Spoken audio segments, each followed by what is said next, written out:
can't hear what she's saying. It's showing up in the camera. Can you put the home rate bar? Yeah. That would be a win-win.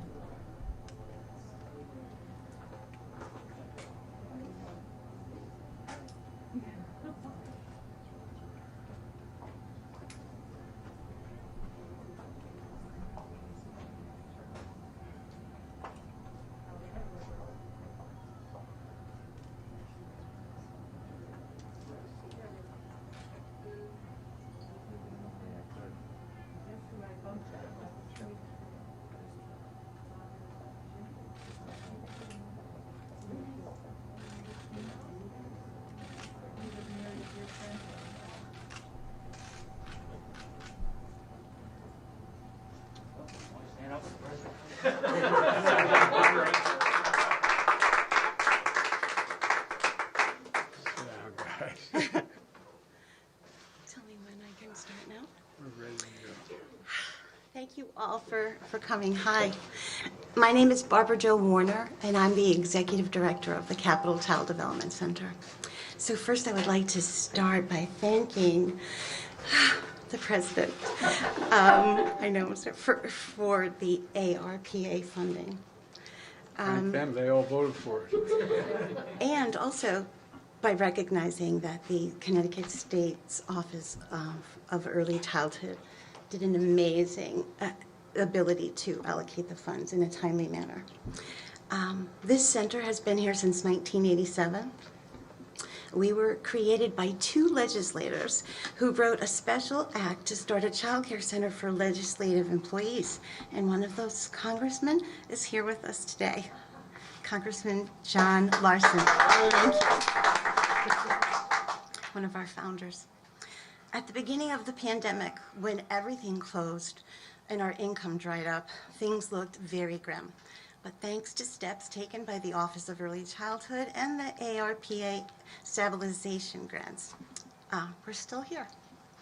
I also want to thank you for understanding that the one-time infusion of funds didn't solve the underlying problem, which is that most parents can't afford to pay the true cost of the high-quality care that every child deserves. For years, that has meant that women who care for children have subsidized the system by working for poverty wages. We can't charge more tuition because the cost of care is already prohibitive for many families.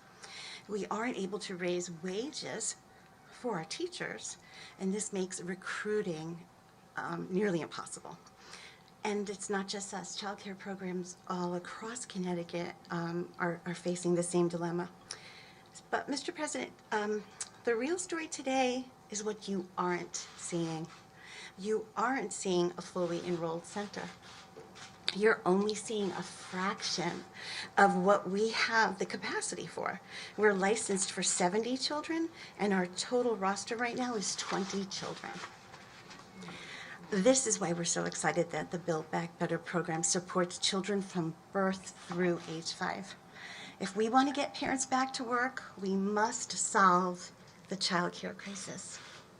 We need a system of care for children from birth to school age that works for families, provides competitive wages for qualified and experienced staff, because in the absence of quality child care, our youngest population are missing the critical learning experiences needed for higher order thinking, executive function, and language skills. And now, Mr. President, on behalf of myself and Lisa, the teaching staff, and the children, we are so honored to have you at Capital Child Development Center. Thank you. Thank you, Richard. Thank you. As my colleagues have heard me say in a different venue, my mother here said, you're doing God's work, and you really are. You know, I know that a lot of people are in desperate need of a facility like this and child care. I didn't fully appreciate it as a young member of the county council when I was 27 years old. But when I got elected to the United States Senate, and I was 29. I wasn't old enough to be sworn in yet. Between the time I got elected and the time I actually ultimately went to the Congress, I turned the eligible age of 30. But also in the meantime, there was an automobile accident. My wife was Christmas shopping, and my daughter was killed. My wife was killed. And my two young boys, Bo and Hunter, were very badly injured and hospitalized for a long time. And so I thought, well, I'll get some help. And I was making a decent salary as a U.S. Senator, $42,000 a year. That was a decent salary. And I could not afford the child care. Everybody wonders why I commuted every day 265 miles a day to be back and forth with my children. I could afford the train, it was cheaper to be able to take every day so I could kiss my boys. It wasn't Ozzie and Harriet, but we'd have breakfast in the morning. And when they got a little older, get them off to school. And I'd get in the train and come home in time to, if I got home in time to have dinner, it was seldom I'd get home in time to have my dinner, and they'd save their dessert, and I got to see them, kiss them goodnight, and get in bed with them. And so it made me realize how difficult it is for the vast majority of people who need help. I was lucky. I had a mother who's nearby. A sister's my best friend who quit her job temporarily and moved in with her husband to help me raise my kids. But most people don't have that option. So I've been conscious of the concern and the lack of access and the lack of financial ability to have child care for a long time. And I want to thank the team here at the Capital Development Center for welcoming us today. I want to thank the excellent Connecticut leaders you have here. Ned, you're one of the best governors in the United States of America. No, you really are. You really are, because you stand up for what you believe in and you don't back down. And Mr. Mayor, Luke is an Afghan war veteran. We were talking about all the work he's done with the former governor of Delaware, Jack Markell, now, who's placing Afghan refugees coming out of Afghanistan. And we're continuing to get people out. Thank you for what you do. I really mean it. And Richard Blumenthal, who was back in those days the Attorney General when my son Bo was still alive, and he was Attorney General. And not a joke, but he looked to Richard for help. And thanks for the way you took him under your wing. I really mean it, Richard. It made a difference. You know what he thought of you. And Chris Murphy, who has been not only a real soldier, but he has stood up and stuck up for me. And Chris, you know, it matters. It matters when things are tight, and you stand up and make the case, and I do appreciate it. And John Larson and I go back a long way. and Joe, you can't deny me. There's no way out.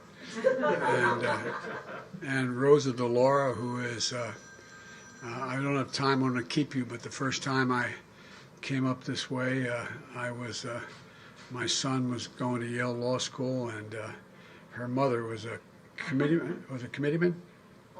Alderwoman. And I was up on a ladder helping him paint the place he had just rented. And this knock on the door, and this lovely woman came and said, "Where's Biden? Where's Joe Biden?" And I was up on a ladder, and I had paint all over me, and I was a sitting U.S. Senator, and I said, "I'm here." She said, "No, where's Biden? Where's Biden?" And she brought the chief of police over to let him know that everything was going to be taken care of. But your mother was something else. But that old expression, the apple doesn't fall far from the tree. Rosie, you've been an incredible leader in all things having to do with the health and well-being of children and women. And we would not have had the legislation we're now trying to continue were it not for you.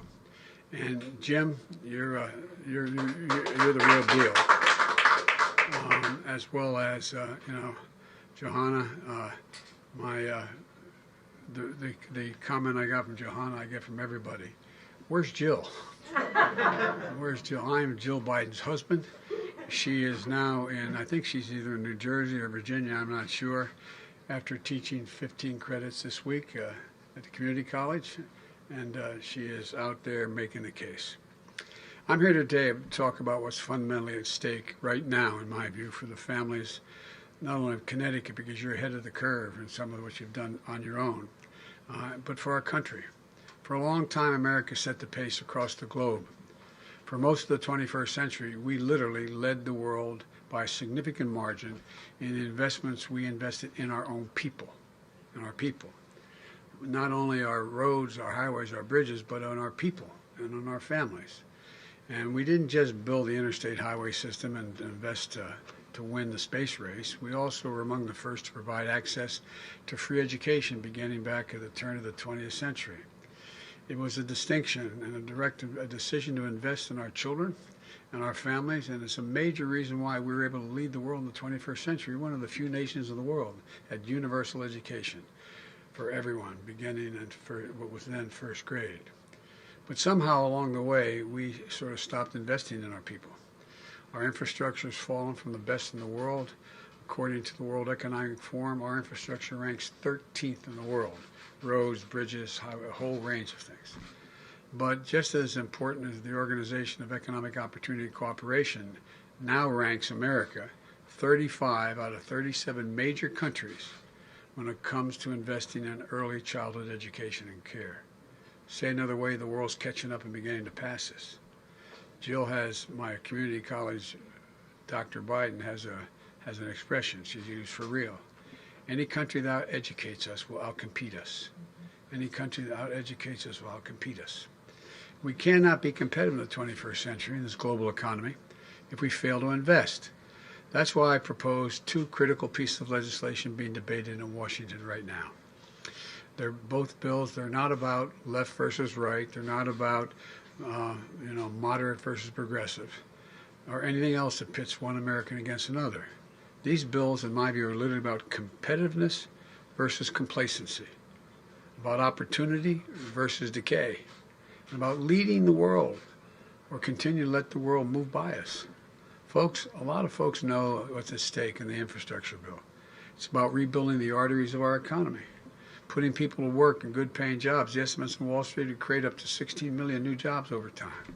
Good-paying jobs, union jobs, not $5 an hour, $7, $15, but $40, $50 an hour, prevailing wage. You can raise a family on. You can live with some dignity and pride. Bringing our roads and bridges up to speed, replacing lead water pipes. There's over 40,000 schools across America where you got to be worried when you go to the water fountain, whether there's lead in the water and the children are being poisoned. You can turn on the faucet so that every place in America, but you're sure the water is clean and able to be drunk. Laying transmission lines for a modern and resilient energy grid. Making high-speed internet affordable and available everywhere in America, from urban, suburban, rural. There's parts of the country that are just being left behind. And there are parts of the country in states that are economically prosperous that are being left behind. Meeting the moment on the climate crisis, and in the process creating millions of good-paying jobs. I've had a couple conferences already held. I'm going to COP26 in Scotland shortly. And what I had 71 heads of state on the first one I did in the White House. And I said, and people are starting to talk about it now, not about me, about the idea.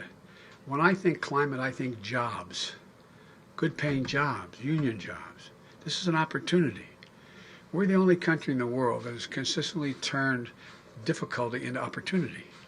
We have a chance to not only make this world more livable, but to actually create greater opportunity for people. Making landmark investments in public transit and rail, and increasing efficiency, reducing emissions. There's millions of kids getting on diesel school buses, and inhaling air, getting asthma.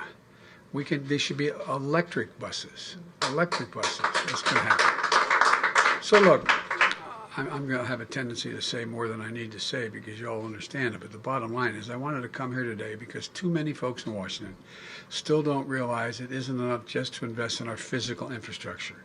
We also have to invest in our people. And that's what the second bill does, the Build Back Better initiative. Seeing children and educators here at this center is a perfect reminder of what our families need and our economy needs so badly to be able to thrive. You know, you all know the statistics, particularly the teachers here. A child coming out of a single-parent house where there's real difficulty will hear literally 1 million fewer words spoken, not different words, spoken, than the child coming out of a middle-class household. And so no matter what you say, you start them at the same age, at age 6 or 7, 5 or 6 in school, they're already behind the curve, already behind the curve. How can we compete in a world of millions of Americans' parents, especially moms, can't be part of the workforce because they can't afford the cost of child care or elder care, I might add. Elder care. They're the sandwich generation getting crushed.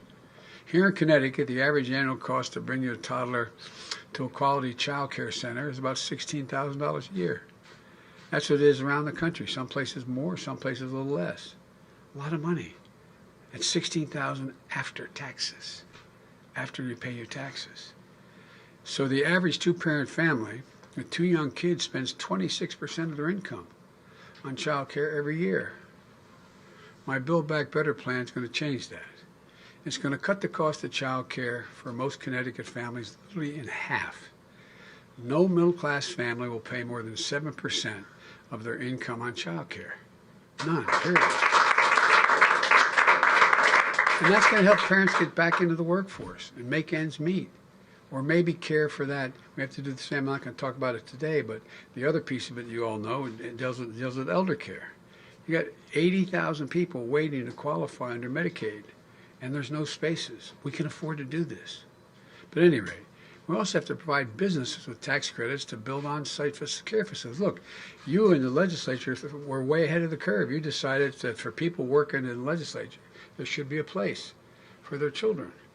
Well, you know, what we want to do is make sure that we encourage businesses to do the same, to get a significant tax cut, to be able, if they have an on-site facility, to take care of their workers' children when they show up. So you go to work with your child, and you have a serious facility on-site. Well, studies show that when you have on-site care for a children's center, businesses, the business itself, have less employee turnover, less absenteeism, and higher productivity. We can show you all those studies. It's real. We can't afford to lag behind other countries when they're investing. When America made 12 years of public education universal more than a century ago, it gave the best educated, best prepared workforce in the world to the rest of the world. But if we're designing public education today, all of a sudden we had none, we said, okay, what are we going to do? We need free public education. Does anybody think we'd think 12 years was enough in the second quarter of the 21st century?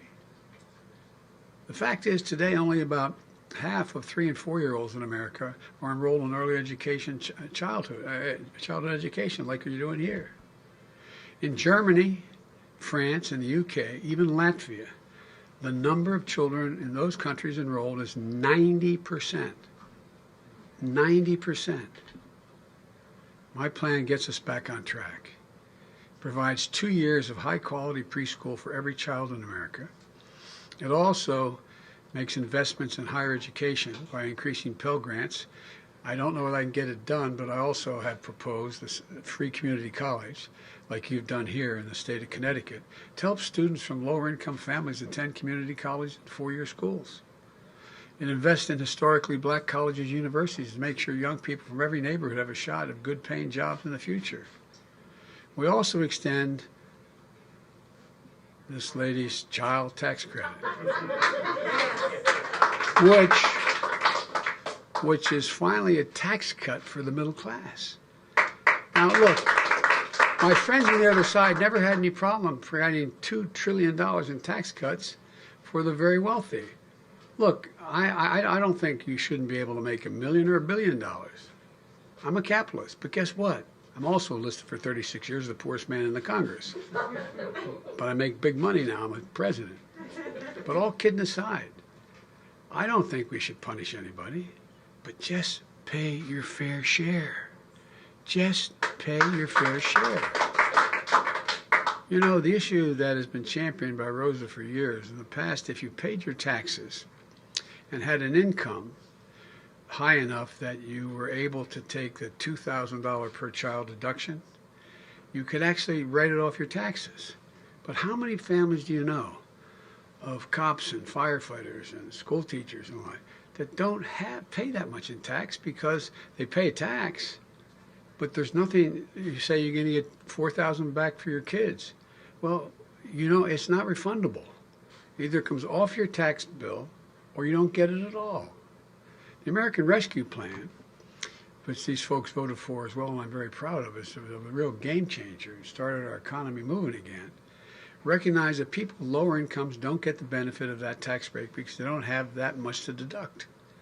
So we make it refundable, make it permanently refundable. So you get that back over the years. You get, if you only had $1,000 in taxes and you had 3 kids, you'd end up in a situation where you get $5,000 refundable to you. They would pay you. The government would pay you. And we increased that amount in the near term to $3,600 for every child under the age of 6 and $3,000 for dependents between the ages of 6 and 17. The money's already a game changer for working families. It's projected to cut child poverty in Connecticut, one of the wealthier states like Delaware, in Connecticut, by 40%. If we don't pass the bill, it's real. It's a life changer. The Build Back Better Act says that you get the first half of it paid to you, and then the second half you get paid on a monthly basis. People are getting, hard-working families are getting a check in the mail on the 15th. Today's the 15th, isn't it? Or their bank account, just like you get your Social Security check. But it's for your children. It's for being able to raise your kids. That monthly tax cut for parents is going to end in just a couple months. It's going to impact families of 61 million kids right at the holidays when the winter heating costs are going up. When we need to keep the taxes for families going down. The bottom line is this. When you give working families a break, we're not just raising their quality of life, we're positioning our country to compete in the future. When I talk to all your folks out in the playground, as I joked, everybody knows I like kids better than people. Fortunately, they're like me. That's why maybe I like them. But all kidding aside, you all talked about what it means to the families of these children. And granted, you had to cut way back, and because of a lot of things happening, things aren't the same as they were. But these bills are about strengthening the economy for decades to come. Both of these bills spend out over 10 years. Take the infrastructure bill. All those investments in roads, bridges, highways, high-speed internet, water, clean water, everything that represent less than 0.5% of our economy each year if you add it all up over these years. And the cost of the Build Back Better bill in terms of adding to the deficit is zero. So when I hear people say it costs $3.5 trillion, and be honest with you, we're probably not going to get $3.5 trillion this year. We're going to get something less than that. But I'm going to negotiate it. I'm going to get it done with the grace of God and the goodwill of neighbors and the creek not rise, as my grandpa would say. But all kidding aside, we're going to keep coming. And because the more we demonstrate it works, the more we can do. It's paid for because big corporations and the very wealthy ought to start paying their fair share. Let me be clear. Nobody, since I got elected, when I was campaigning, nobody who makes under $400,000 a year, which is a lot of money, will see their taxes go up one single penny. Nobody. Not one. That's why in the highway bill I didn't add gas tax. So I keep that commitment. In fact, this plan cuts taxes for working people. There's no reason why, as I said, billionaires should pay a lower tax rate, literally a lower tax rate, than a school teacher and a firefighter, a couple. So that's what's happening now. It isn't right that 55 of our Fortune 400 companies, the largest companies in America, last year, 55 of the Fortune 500 paid zero in taxes. And they made $40 billion in profit. I'm glad they made a profit. Keep people employed. I mean that sincerely. But pay your fair share. Just pay a decent portion of what we lay out in this piece of legislation. And by the way, I've had a number of Fortune 500 companies come to me and say, you're right, we can pay a higher tax than we're paying now. Because they understand the impact if we don't invest like we have to on their long-term health and well-being. This needs to change. Working folks understand it. That's why, despite the attacks and misinformation, my plan still has the overwhelming support of the American people when they're told what's in it. They understand that when families have a little more breathing room, America has a lot better shot. My dad used to say, for real, my dad was a well-read, well-bred man who was regretted his whole life he never got a chance to go to college. And he worked like heck. He'd always come home for dinner and then go back to work. And I remember we lived in a four-bedroom split-level home with 4 kids and a grandpa. And you know, my bed was against the wall where my parents' bed was against the adjacent wall. I remember one night, I could tell my dad was just so restless. I was in high school. The next morning I asked my mom, I said, "What's the matter with Dad, Mom?" She said, "Well, honey, his company just told him they're going to do away with health insurance. No health insurance." Well, you know what? My dad's not, we weren't poor. My dad made probably on average in those days $25,000 a year, which is a decent salary. But he used to say, everybody's entitled to just a little bit of breathing room. Just a little bit. A little bit of breathing room. You know, they know this is about dignity and respect. It's about building this economy from the bottom up and the middle out. I've never seen a time, and some of you may have, beyond my colleagues in the Congress, the press may have your master's or doctorate degrees in economics. Name me a single time in American history when the middle class was doing well that the wealthy didn't do very, very well. Name me a time. One single time in American history. So we're not hurting anybody. We're just making sure everybody gets a shot. Let me close with this. And this is not hyperbole. The world is watching. Autocrats believe that the world is moving so rapidly that democracies cannot generate consensus quickly enough to get things done. Not a joke. I've had hours and hours and hours of meetings and personal conversations with Xi Jinping. I spent more time with him, I believe, than any other world leader has when I was vice president and now on the phone. Every time he calls or we talk on this, and now it's a conversation between an hour and a half and 2.5 hours. Not a joke, my word. But he doesn't think democracies can compete because they can't react quickly enough. In my summit with Putin, Switzerland, they're betting democracies can't compete. We can't move quickly enough. I'm heading to the G20, came back from the G7. You know how they measure? They don't measure us based on the size of our military. They don't measure us on how much power we have that way. They want to know, can we get anything done? Not a joke. And many of you travel internationally. Can we get anything done? Can you put anything together to get something done in America? So folks, they're betting that we won't respond to this inflection point in history. But I've always said, and I mean, some of you guys who work with me know this, I've said it 1,000 times, it's never a good bet to bet against the American people. Never a good bet. So it's time for us to invest in ourselves. Show the world that American democracy works. We've always led the world not by the example of our physical power, but by the power of our example. That's why the world has followed. And given us that half a chance, there's not a single solitary thing that we can achieve if we do it together. So I'm hopeful. There's a lot of questions the press is going to want to ask me, I know, about how are the negotiations going and how we're going to get this done and so on. Well, I told you before what my neurosurgeon years ago said when I had that aneurysm. He said, your problem, and I was then a senator, your problem, Senator, is you're a congenital optimist. But I'm convinced we're going to get this done. I'm convinced we're going to get it done. We're not going to get $3.5 trillion. We'll get less than that, but we're going to get it. And we're going to come back and get the rest.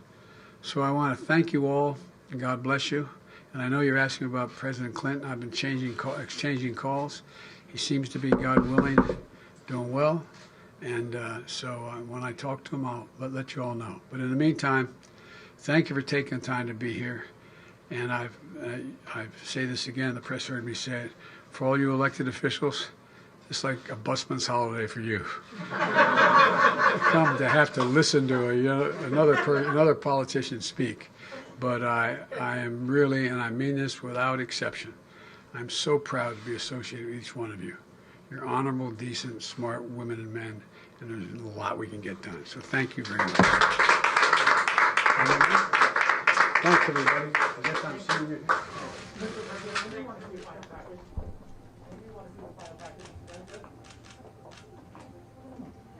Gosh, you guys got a load.